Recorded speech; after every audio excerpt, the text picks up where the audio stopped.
Tritunggal.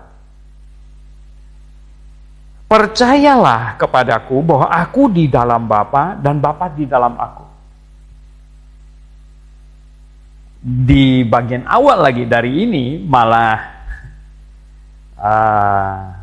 di ayat yang ke-9 ya, di situ ketika Tuhan Yesus sebenarnya kalau dari ayat 1 bicara Bapa, dia akan pergi kepada Bapa. Cuma dia di sana katanya, aku akan pergi kepada Bapa, akan menyiapkan tempat bagi kamu, ya.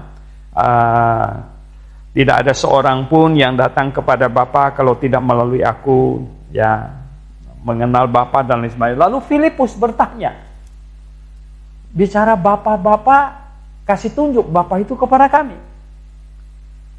Lalu Tuhan Yesus bilang, Filipus, sekian lama engkau bersama dengan aku, engkau tidak pernah melihat aku. Karena barang siapa yang melihat aku, dia sudah melihat Bapa. Walah, ini repot juga. Dan di sini yang kita baca tadi, percayalah bahwa aku di dalam Bapa dan Bapa di dalam aku. Ya memang sebenarnya pribadi Allah itu adalah pribadi yang paling unik dari semua pribadi yang ada, yang Dia ciptakan. Sebenarnya tidak ada manusia yang bisa mengenal Allah dengan sempurna. Mustahil. Saya katakan mustahil.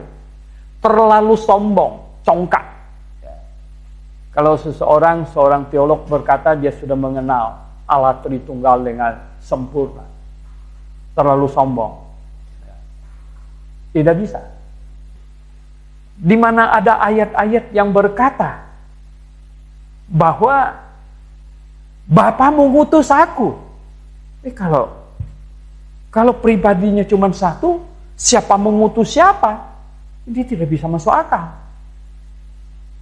Pada waktu Yohanes Pembaptis membaptiskan Tuhan Yesus, di situ ada Tuhan Yesus berdiri sedang dibaptiskan. Dan ada Roh Kudus yang dipresentasikan dengan burung merpati. Dan ada suara dari langit dan berkata, inilah anakku yang kukasihi. Ini jelas ada 3 pribadi yang terpisah. Tetapi kita ketemu ayat-ayat yang barusan kita baca. Percayalah, Bapa di dalam aku dan aku di dalam Bapa. Walah, mau bagaimana ini? Saya kadang-kadang capek mengurus para Calvinis yang sebenarnya saya berkata bahwa mengapa saya berkata bahwa mereka terlalu dicekokin oleh filsafat. Jadi tidak berdasarkan ayat Alkitab. Lebih berdasarkan kepada filsafat. Semua bidat yang ada di dalam kekristenan muncul itu karena penekanannya pada ayat tertentu dan sengaja melupakan ayat-ayat tertentu. Ya, kalau kita berpaku mati hanya pada ayat yang di Yohanes 14 tadi, percayalah Bapa di dalam aku dan aku di dalam. Ini kan enak. Di situ kan. Percayalah kepadaku bahwa aku di dalam Bapa dan Bapa di dalam aku. Tidak bisa dipisah, Pak. Lihat ayat ini, tidak bisa. Oh. Tapi mengapa ada ayat yang lain yang berkata jangan memegang aku belum pergi kepada Bapa. Aku belum pergi kepada Bapa. Dan berulang-ulang kali ayat Alkitab mengatakan hal-hal yang menunjukkan di sini Yesus dan di atas sana ada Bapa. Banyak sekali ayat yang bisa dikumpulkan.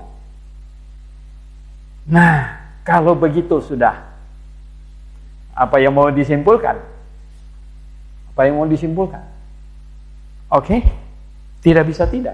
Ada 3 pribadi. 3 pribadi yang dalam kesatuan. Kalau begitu, berarti apa? Aku dan Bapa adalah satu. Satu secara hakikat, satu secara roh, satu secara nature. Aku dan Bapa adalah satu. Bapa di dalam aku, dan aku di dalam Bapa. Kami adalah satu. Bapa dan aku satu. Tetapi terdiri dari 3 pribadi. 3 pribadi yang bisa mengutus. Bapa mengutus anak. Artinya mengutus itu artinya bisa disuruh, mengutus kan suruh pergi. Saya mengutus kamu pergi ke Sunter Mall. Mengutus. Nah kalau mari saya utus kamu ke Sunter Mall. Terus saya nyetir bawa kamu, itu bukan ngutus namanya. Artinya apa? Kita pergi sama-sama. Itu bukan mengutus. Betul nggak? Artinya apa? Marilah kita pergi sama-sama. Dan kalau Bapa turun ke bumi ini juga bersama-sama Tuhan Yesus karena tidak bisa dipisah, itu bukan mengutus. Bukan mengutus. Dan terlebih dari semuanya, pada waktu Tuhan Yesus tersalib di situ, teriakannya apa? Allahku, Allahku, mengapa engkau meninggalkan aku? Bapak ikut tersalib? No. Yang tersalib itu Tuhan Yesus. Nah, jelas sekali. Di manakah di Alkitab terdapat ayat yang memuat kata Allah Tritunggal? Atau di manakah di Alkitab ada tertulis kata Allah Tritunggal? Saya sudah terangkan tadi, saudara. Atau saya langsung berikan jawabannya, tidak ada. Ada dari kalangan aliran kekristenan tertentu yang kemudian kita sebut sebagai aliran bidat, yang bahkan mengatakan doktrin Allah Tritunggal itu penemuan setan. Sampai sejauh itu Pak ya? Jelas sekali itu tuduhan yang sudah sangat-sangat serius sekali kalau disebut itu penemuan setan. Betul. Begitu. Yeah. Oke, tetapi di kalangan Kristen saya yakin tetap ada orang menganggap sebenarnya orang-orang Kristen tidak boleh percaya kepada Allah yang disebut Tritunggal karena dianggap nggak alkitabiah. Kalau ditanya kenapa nggak alkitabiah, karena istilahnya tidak ada di situ. Betul. Gitu ya, karena biasanya orang yang berbicara seperti ini memang sudah berangkat dari satu kepercayaan bahwa Allah itu satu. Jadi tekanan pada oneness-nya itu yang ditekankan dulu. Yeah. Jadi maka karena itulah kalau ada disebut 3 diri, 3 pribadi, ada Allah Bapa, Anak, dan Roh Kudus, kemudian mereka sudah langsung nggak setuju. Nah, untuk menyatakan ketidaksetujuannya, kemudian mereka mengatakan ini nggak alkitabiah. Kenapa nggak alkitabiah? Salah satu alasannya seperti tadi, mungkin karena istilahnya tidak ada di Alkitab. Sebenarnya betul istilah itu tidak ada di Alkitab. Ya Pak Luki. Istilah itu muncul pertama kali dalam catatan sejarah teologi itu di abad kedua. Seseorang bernama Tertullianus yang membuat satu istilah, kata Trinitas. Jadi dari 2 kata, tri dan unitas. 3 dan kesatuan. 3 unitas. Ya unity gitu ya. Unitas. Jadi digabung menjadi Trinitas. Kemudian Indonesia menjadi Tritunggal. Betul, kita harus akui istilah itu muncul di abad kedua, bukan tertulis di dalam Alkitab. Namun kita salah berpikir kalau istilahnya tidak ada di Alkitab, kata itu tidak ada di Alkitab, itu pasti tidak alkitabiah. Kenapa? Kata atau istilah itu membawa konsep. Kata kita gunakan, istilah kita gunakan karena kita anggap kata-kata itu atau istilah-istilah itu bisa membawa konsep-konsep yang kita ingin nyatakan, kita ingin perlihatkan. Jadi jangan dulu kita langsung bilang, oh kata itu nggak ada, istilah itu nggak ada, tapi konsepnya ada apa enggak? Betul. Apakah kita bisa gunakan istilah Tritunggal untuk membawa konsep itu? Iya, betul. Nah, kalau ada orang mengkritik mengatakan tidak bisa, Dan tapi dia setujui bahwa Allah itu adalah Bapa, Anak, dan Roh Kudus. Silakanlah cari satu istilah lain yang lebih cocok. Ya. Tetapi biasanya bukan bilang dia mau cari istilah lebih cocok. Dia hanya mau bilang Allah itu bukan 3 diri dan dalam kesatuan. Dia hanya nggak setuju deh itu. Tapi kalau dia bilang istilah ini nggak ada di Alkitab, silakan cari istilah yang lebih cocok untuk itu atau yang lebih ada di Alkitab kan. Iman kita bukan tanpa dasar. Iman Kristen itu iman yang punya dasar. Kalau kita bilang kita beriman kepada Allah Tritunggal tapi nggak punya dasar di Alkitab, bagaimana sih? Kita mulai dulu dari kata Tritunggal itu sendiri. Trinity, Trinitas. Iya, karena kita mesti pertanggungjawabkan loh. Ini banyak sekali orang-orang yang non-Kristen bertanya kepada saya. Termasuk saya beberapa kali diundang ke sebuah pesantren atau beberapa pesantren untuk menyampaikan kuliah Kristologi sebagai dosen tamu. Saudara-saudara, mereka bertanya masalah itu. Bukankah Alkitab adalah kitab suci Anda, Pak Yosua? Iya. Dan bukankah iman seluruh orang Kristen dibangun di atas dasar kitab suci? Alias kitab suci itu menjadi dasar kekristenan, dasar semua ajaran Kristen, dasar keimanan Kristen. Ya, saya bilang gitu. Lalu kenapa? Lalu bolehkah Anda menunjukkan di mana dasarnya ajaran Allah Tritunggal itu, Pak? Itu ditanyakan loh, saudara-saudara. Tunjukkan ayatnya, di mana ada tertulisnya Allah Tritunggal. Untunglah saya sudah terbuka pewahyuan ini. Ya, tentang ketuhanan dan kealahan yang alkitabiah. Puji Tuhan, Tuhan sudah persiapkan saya belasan tahun yang lalu. Mulai memperhatikan hal ini. Saya dulu pengajar Tritunggal, Pak. Halo, saya dosen Tritunggal dulu. Sangat kreatif dalam mengajarkan Tritunggal. Saya kadang-kadang mentertawakan orang-orang sombong